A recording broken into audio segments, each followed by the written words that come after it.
சக்கரை என் கேபின் எப்போ ரெடி ஆகும்? முதலாளி அது வந்து வேலை போயிட்டு இருக்கு. இன்னும் ஒரு 3 நாள்ல ரெடி ஆயிரும். ம் இந்த மாசம் இவ்வளோ போயிருக்கு முதலாளி. ஆனா இந்த மாசத்துல வந்துட்டான். சஞ்சீவ், ஆமாம் சார்.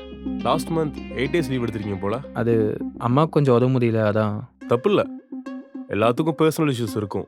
ஆனால் லீவ் போட்ட நாளுக்கும் சேர்த்து சம்பளம் வாங்குறது தப்பு தானே? அது மேடம் வந்து எனக்கு புரியுது, எங்கள் அம்மா எல்லாரையும் நல்லா பார்த்துக்கிட்டாங்க போல. ஒரு விஷயம் சஞ்சய், இனிமேல் இந்த ஷாப்பை நான் தான் டேக் ஓவர் பண்ண போகிறேன். யாராச்சும் சொன்னாங்களா? ம் எங்கள் அம்மா சொல்ல போல. அப்போ நீங்களே எல்லார்ட்டையும் போய் சொல்லிடுங்க. ஓகே. சஞ்சீவ், ஒர்க் முடிச்சு போகும்போது மேனேஜர் ஒரு வவுச்சர் தருவார், அதில் ஒரு சைன் பண்ணிடுங்க. எதுக்கு சார்? வேற ஒன்றும் இல்லை, லாஸ்ட் மந்த் 8 days லீவ் எடுத்தீங்களா, அந்த சேலரியை இந்த மாதம் சேலரியில் பிடிச்சிக்கிறேன். சார் அது போன மந்த் சார். போய் ஒர்க் பார்க்கலாமே. சஞ்சீவ், அப்படியே அனு வர சொல்லிட்டு போங்க. ம் சக்கரை, எல்லாம் கரெக்டு தானே?